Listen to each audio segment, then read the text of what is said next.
Good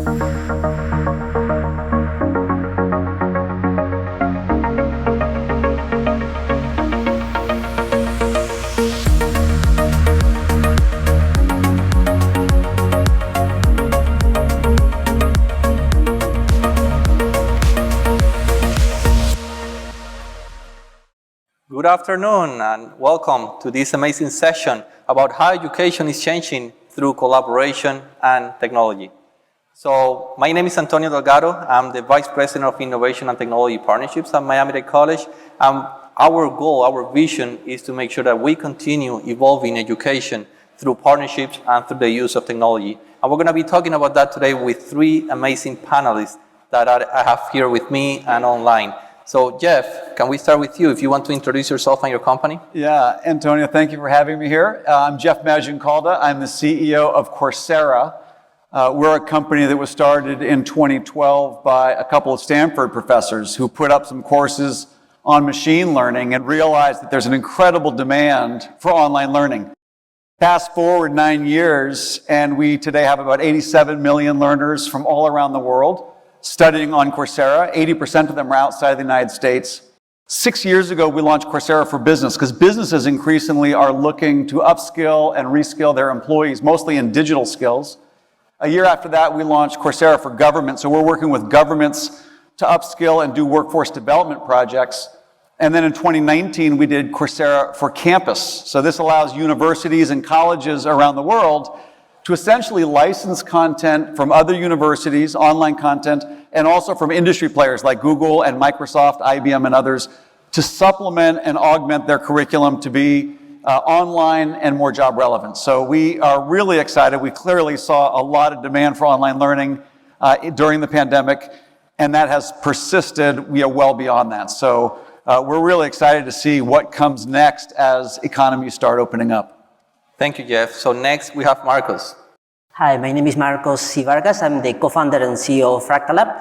So we resolved this mess problem that everybody is giving right now, actually, to try to learn online. So there are different actors, the ones that transmit, the teachers, that transmit knowledge, the one that receive the students, and the one that supervise all of them. But people and institutions try to survive using unconnected platforms.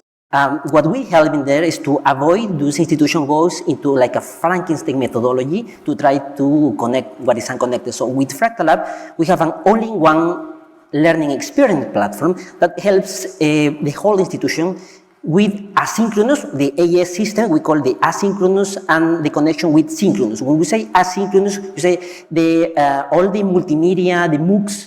And when you say asynchronous, you have multi-chat, you have video conference, proctoring, you name it. So we give the content generator freelancer institutions or big corporate like banks, airports, hospital, you name it, to make the exact connection, to have a personalized learning and to transform what was physical into what is now digital. So the whole transformation process, we give the tools like a SaaS to make it happen with artificial intelligence. Thank you, Marcos, and we will talk more about that in a few minutes. But let's go to George. Good afternoon. I'm George Moore. I'm Chief Technology Officer for Cengage Learning. So Cengage is the largest US-based content and technology company. We're about a 100-year-old company that started as a textbook manufacturer, and over the last 10 years have really evolved, where we now support over 12 million students in the United States, giving them digital kind of 21st century in their traditional higher education forum. About 4 years ago, we transformed the business model by introducing the industry's first subscription model. So now students, instead of having to scrounge and figure out how they can get the content in the software they need for their classroom, they can subscribe for $119 a semester and have access to 20,000 textbooks, all of our digital courseware experience, and everything they need to be successful in education. So I think this is a great conversation today. COVID has made such a huge inflection point in education, and it's up to all of us to make sure we make the most out of it. Thank you, George. And actually, the first topic of conversation today will be COVID and the impact that the pandemic has had. Of course, has been over every single field of life, but education has been one of them. So Jeff, the first question is for you. You are in the first row. on education online. So can you tell us how has the field of education changed as a result of the pandemic, and in what ways is technology transforming how people learn around the world? Yeah, so my thought is that there was sort of the initial shock of COVID. And for instance, in April of 2020, UNESCO, who tracks higher education, they estimate that 1.6 billion students had their schools closed from kindergarten through college. 90% of every student in the world had their schools closed. And this means virtually every student experienced, many for the first time, learning online, and every teacher experienced, most for the first time, teaching online. And so it was a whole new introduction to online teaching and learning. We started 2020 with 47 million learners. We saw another 30 million join Coursera just in 2020. And not just individuals, but also institutions ended up really moving more towards online. So McKinsey did a study where they asked CEOs, what's going to be the response that the companies are taking to COVID? 67% of them said that they are going to be accelerating their implementation of AI and automation. And so the automation of jobs, repetitive and repeatable job tasks, is going to be accelerating. Lower skilled jobs will likely be automated, and so people will need to learn new skills for the higher skilled job opportunities that are being created. I think when you look at governments, post-pandemic, there's a lot more focus on getting people the job skills they need to be employed in digital jobs, because those digital jobs are the ones that are growing the fastest. Most government training programs prior to COVID had never done online teaching. So they had to move to online training programs because that's all you could do during a pandemic. And I think they realized that the speed and the scale that you can accomplish with an online program for training people is something they've not expected or experienced before. So we've really seen, and then universities. The one other thing that we didn't quite anticipate is that with COVID, a lot of investment capital from venture capitalists and private equity firms flowed into what they call stay-at-home companies. This was e-commerce and things like that. It was also ed tech. So we're now seeing a lot of universities and colleges around the world saying, we are facing competition from alternatives to colleges that we had never faced before, because so much money has gone into funding these ed techs. So now, to some degree, higher education is facing for the first time competition. And they're turning to players like Coursera to help them modernize their curriculum, integrate industry credentials, and try to advance their curriculum to make their graduates a bit more job ready and employable when they graduate. And that's the topic that we're going to touch in our next, in a few minutes, because that's what we want to go on, the collaboration between higher education institutions and your company. But staying on the question about the pandemic, Marcos, I know you opened the company in 2013, and then what happened during the pandemic? Do you see a growth in the use of your platform? Yes, of course. Regarding the pandemic, it was a before and after event, because we were at that time helping universities, but then we growth vertically. I mean, we added more services, multi-chat, video conference, proctoring, matchmaking in different, and also we growth horizontally in new markets. We explore new markets. We are now with a POC with aircraft, in airports, hospital, universities, and fintech and banking, universities, and different agriculture also, training how to make things better and learn faster. So in this equilibrium of having the whole connections, of giving the correct tools for content generators to adapt the asynchronous and synchronous process, there comes the magic. So actually what we see like LMS are like rigid, and we give on the other side the flexibility for them to connect and to make things faster. The pandemic and the digital transformation process has been like, for the teacher's point of view, was like a taboo, or thinking about digital process. They say, a teacher will say, okay, maybe I will get fired. But they have to be careful, because the technology is their tool. We give to teachers the tool to make it happen, and that was the big difference now. So great.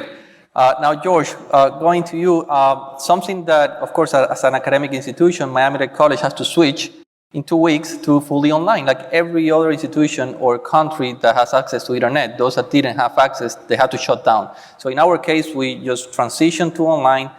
a lot of training, a lot of access to different tools that were not considered before, but 100% transition really helped accelerate and change the academic institution. But then, as we transition out of the pandemic, what's going to stay? What's going to be the new normal?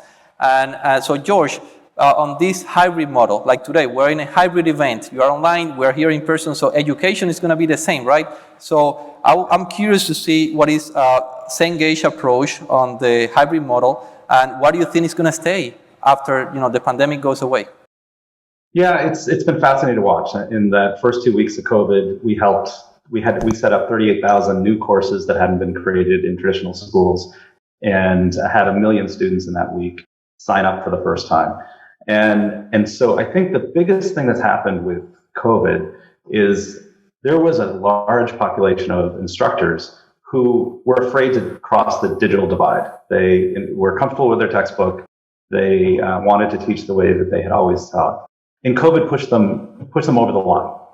And what I've seen on an instructor level is it wasn't as complicated as they thought it might be. It wasn't as scary as they thought it might be.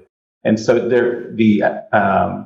the acceptance of an instructor saying, okay, I know the students want it, I think this is something we need to do, has increased dramatically. The amount of digital curriculum used in classrooms today has just gone off the charts. I think that the more structural thing that we're seeing is institutions are looking at how can we, now that we have this and now that it's accepted and we have the right infrastructure in place, how can we create a better experience? And so we're seeing a lot of courses where they're changing the modality, where part of the course is taught online and some of it's in person. And the next generation of what they call the flipped classroom, of how do we change the teaching modalities so that we can have a better experience? And so we're seeing a lot of courses in the sciences where they're going to do the lectures online and now use the in-person experience for doing activities and more person-to-person activities they can't do online. And this is allowing them to increase their population so they can teach more kids without building another building. And this, as across all of education, we're trying to lower the cost and increase the accessibility of education. I think that we're going to see a lot of this hybrid mode where how can technology and how can online classes really fit a interesting combination of when you don't need to be in person, let's make sure we have a much more efficient delivery modem. And then when you do want to be in person, how do we make that as simple and accessible to all the students? And that's a great point. We have made so many changes that are positive for education, like how to keep those that are really productive. And in-person education is not going to go away, but that connection with the labs that could be online, so definitely that's something that is going to stay, and Cengage is leading on that round. So I wanted, before changing topics, last question about the pandemic. Jeff, I read a case study that you published recently this month about women and skills report. And so I wanted to hear more about that report and inclusion, like how did the pandemic help accelerate more inclusion in the access to education?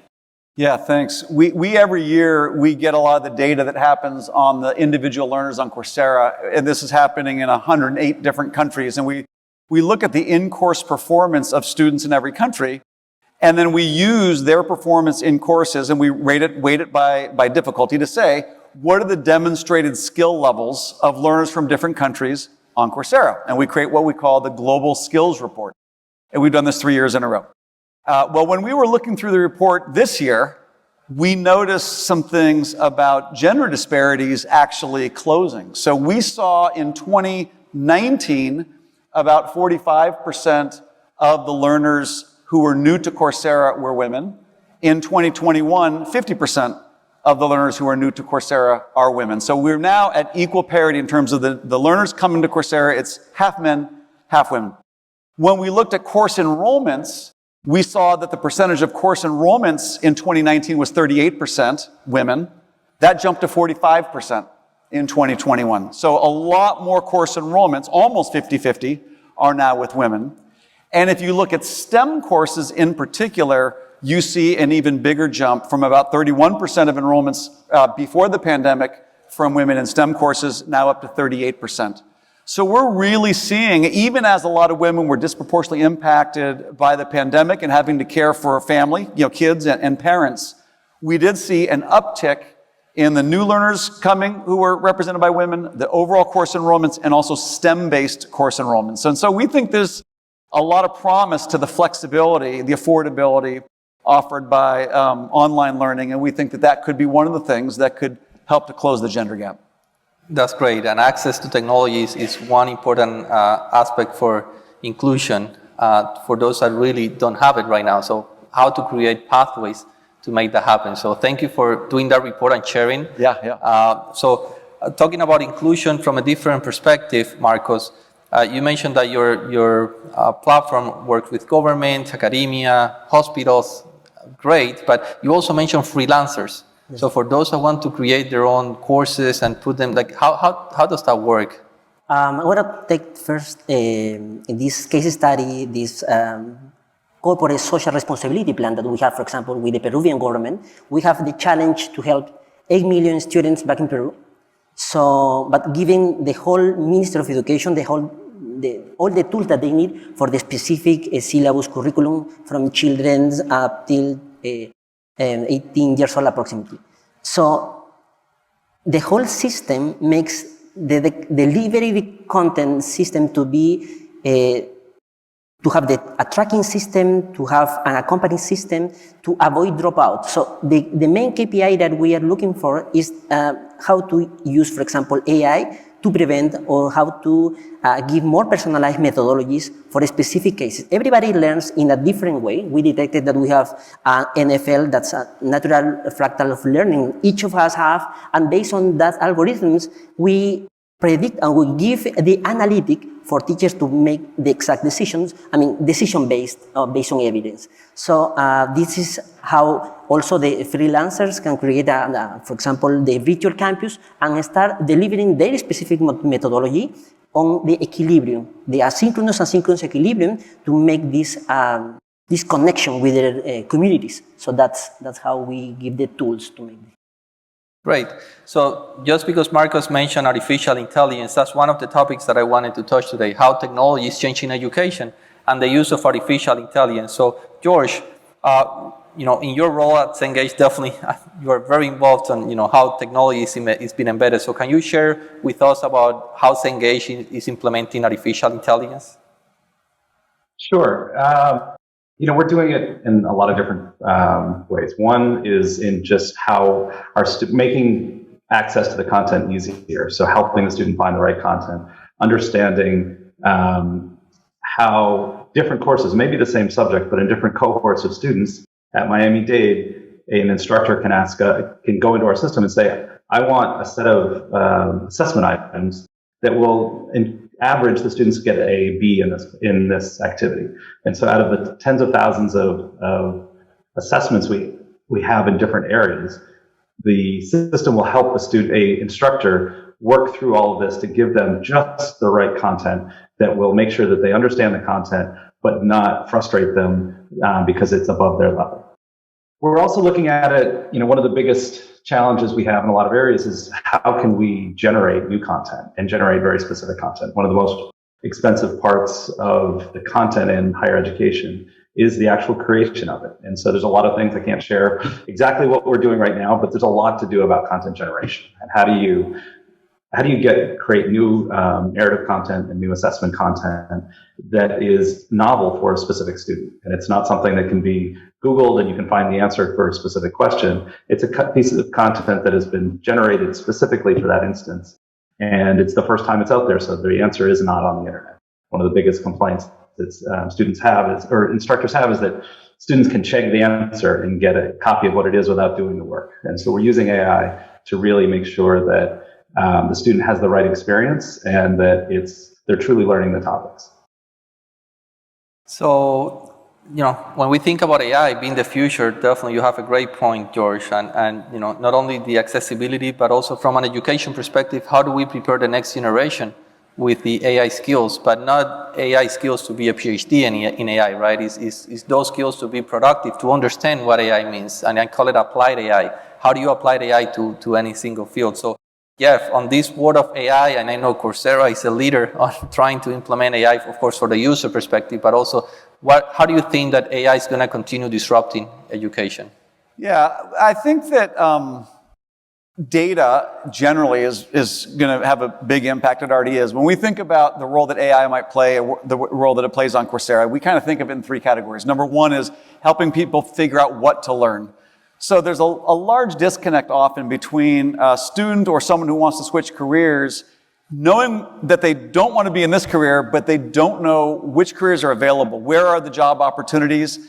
And in order to get a job, what are the kinds of skills that someone needs to learn? So matching, a certain person with the job they might be interested in, and then the skills to do that job, and then the content to teach that skill, that's a lot of heavy lifting that data can do quite well. We call that sometimes discovery. Then there's a second piece, which George was talking about, which is during the learning experience, how can you make it more efficient for people to learn things? And I think that on the AI part of it, a lot of that, what that has to do with is prediction. So what we've done is we built something called In-Course Coach, where we will watch how a student is performing in a given course. And because thousands of students before them have also gone through that course, we can predict where the student might struggle, where they might get a question wrong, what might be an intervention that would allow them to get that question right. And for instance, we can create personal study guides as they're going through the course to say, other students who've performed like you have up to this point in the course, when they study this material, they pass the next test coming up. And so you can do things to help people sort of focus on the right things to master the content.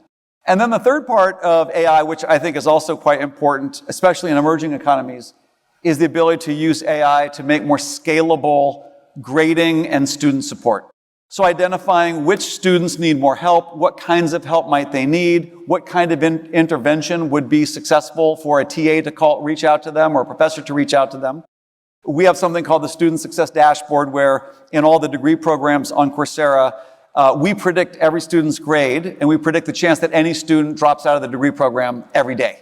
And based on that, they can get a lot more precise, the universities be more precise about what kinds of help are needed by which kinds of students. And so I do think that personalized support will also be important. The second part of what you asked in terms of what do people need to learn about AI, I'll do three sort of different levels. There is an open course on Coursera by one of our founders, Andrew Ng. It's called AI for Everyone. It's about 8 hours, and it teaches like, what is AI? How is it going to change society? What do you need to know, even if you're not an AI expert? What do you need to know about the impact that this can have? And I think on this one, what a lot of people benefit from is understanding what is the range of solvable problems where AI might make a difference. So even if you don't know AI, you know what kinds of problems might be better addressed using AI. There's a more advanced series of courses called Deep Learning, and this is a whole AI technique of building this sort of deep learning, supervised learning set of models. And at the very extreme, there's a master's degree on Coursera from Imperial College of London, which is one of the top 10 science and mathematics schools in the world. They actually have a master's degree in machine learning, and you can earn it fully online. You have to get admitted to the program, and it's very high level. But really, all levels of learning, from introduction to a master's degree from one of the best universities in the world, is now available online. So thank you for sharing that and your advice. I'm actually taking Andrew's course. Oh, that's great. That's great. So part of the plan to bring in AI for all at Miami-Dade College is to understand how to embed yourself. So that's what I'm taking the course. Thank you for mentioning it, and I recommend the course to anyone. So Marcos, anything that you want to add about AI, because I know your company is very specific about AI. Yes, at the very beginning, Fractal Lab was a knowledge search engine. So we understood from scratch that data have to be connected since the beginning. I mean, when you say course, you are actually saying a list of concepts. So you have it like blocks. So every time you deliver a content and the student receives the content, you have to, in an instrumented cloud system, reflect and know if what you are giving is if what you are receiving. It keeps simple, but when you have thousands of students and many methodologies going on and grade scaling, it makes a completely mess. So at the very beginning, it was the AI that we use, that now we have improved, of course, is that this natural fractal of learning is the pattern, is the fractal that we have when we learn. So everybody needs a personalized learning. In fact, for that we created, for example, a video player that is capable of knowing or tracking how much time they spend on that specific time on that block of videos, how many times they do a question, if it double check, because it's an equilibrium between memory and creativity, and different variables that exist there have to be connected for a simple dashboard teacher or institution to predict or give the context if it's going to be a dropout, or maybe they want, for example, an emotional thing, because it's really connected. It's not only knowledge itself, but a human being in general. So in this holistic approach, we have to, sense in an instrumented platform of what's going on and what should be done in next steps. We are learning, we are lifelong learners, so we are always learning online. So the idea is to capture the moment, to give it in a simple way, based on the robust tool, machine learning and AI. So you touched on a point that is going to give me a segue to change topics a little bit, and it's like each learner has a personalized way to learn. But reality is that education hasn't changed for centuries, has been pretty much the same model. Hi, George, coming back to you. We are live. And so basically, we were talking about academia hasn't changed for years, but we see that the jobs of today and the future are requiring more skills than, I don't want to say than degrees. It's a combination of both. Degrees and skills are more important. We see the role of micro-credentials. We see how education is changing in a way that industry, the jobs that are required, the talent that is needed is changing, right? So I don't want to say that education or academic institutions are going to be completely replaced. I'm a believer that is more about collaboration. So we wanted to change topics now to collaboration. So George, how is Cengage collaborating with academic institutions, especially in higher education? Yeah, I think there's a number of areas where we are collaborating. I think one of the areas is helping institutions break down the learning objectives and helping them understand what is in a degree. In the past, it was if they had the degree, they must have the knowledge they need to be successful in a career.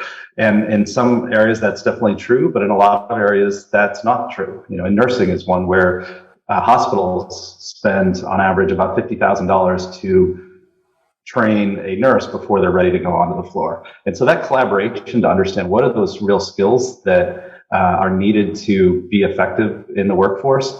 And then I think there's a lot of roles that need higher skills but don't need degrees.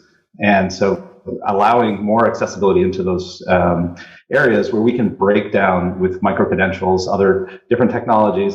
And I think, now that we're even in traditional education, we are using digital tools, digital homework, digital content.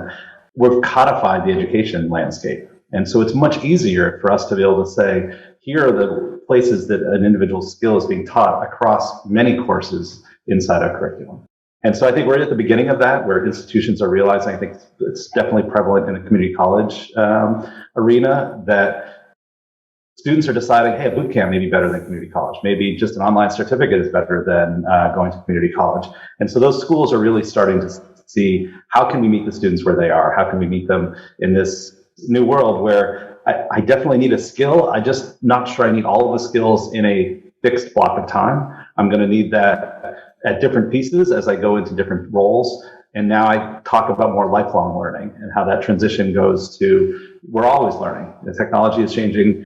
Everything's at such a fast pace that this has to be something we're doing continuously.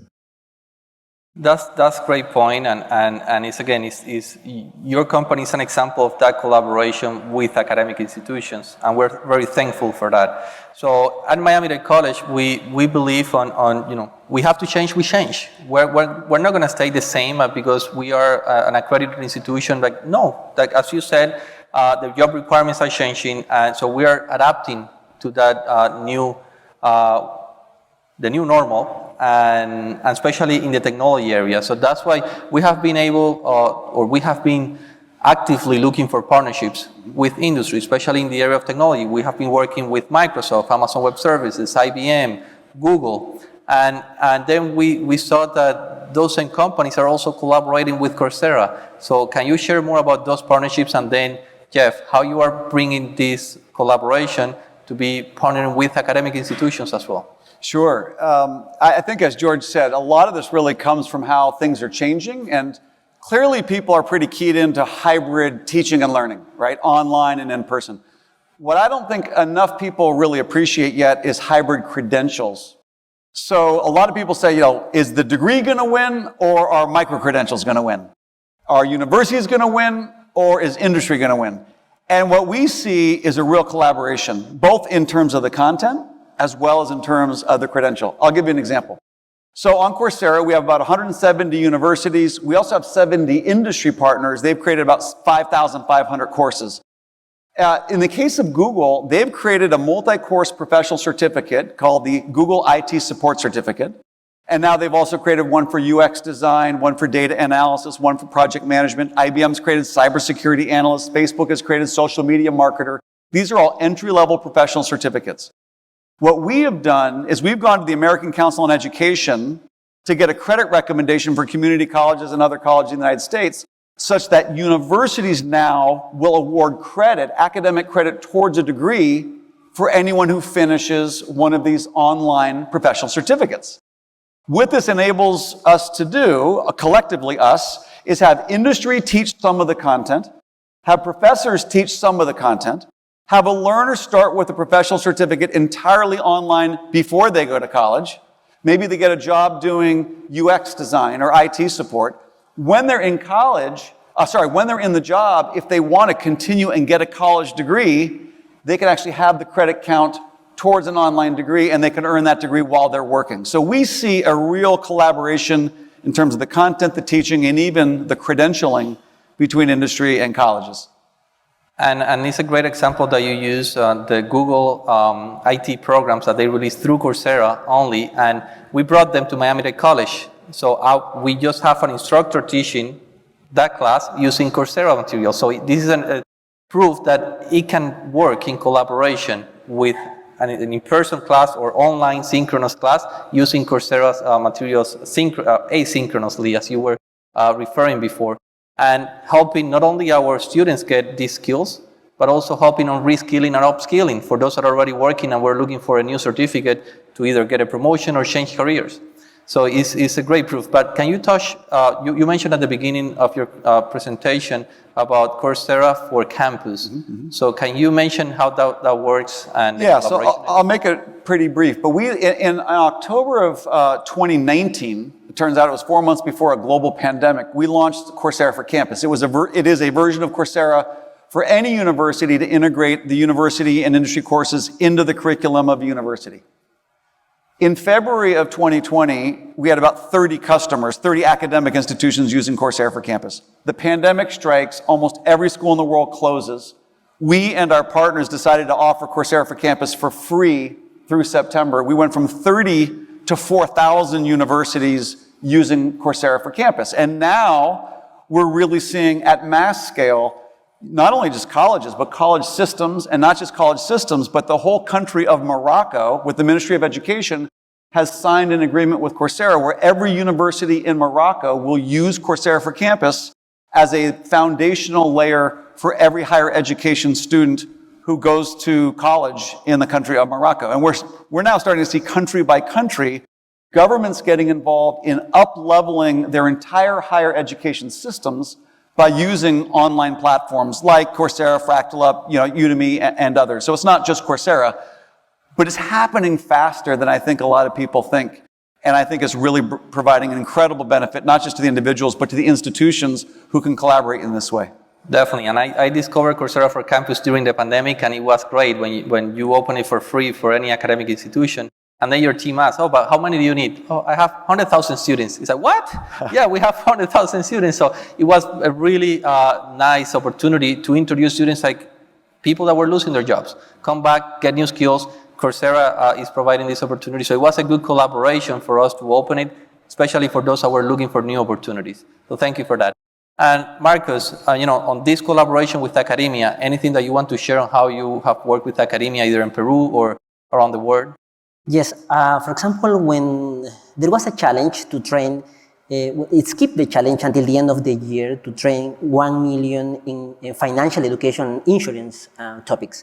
So how you bring not only higher education, but you associate this corporate social responsibility from the bank with the marketing department, and you bring this open course without registration, and then you give the course for free and generate this engagement for the whole. You bring the community from social media, but at the end, those institutions are creating their own communities. For a corporate responsibility plan, for teaching insurance, teaching financial education, and there is a massive and flexible tools that the companies and institutions, higher education, need for this content delivery to happen. Because when people see that it don't come exactly from a university, they say it's a good to have course, but at the end they want to be certified. So if you have both equilibrium in what you should or what the institution needs to be delivery, and not investing so much in marketing, but giving the accreditation, you have an API, you can connect with LinkedIn, or you can connect with your own system. We give them the tool to exactly connect and join this course that I'm having with the banking, for example. So the bank wants to give this new course, so they use the fractal.com to deliver the course. So that's how we are helping on that.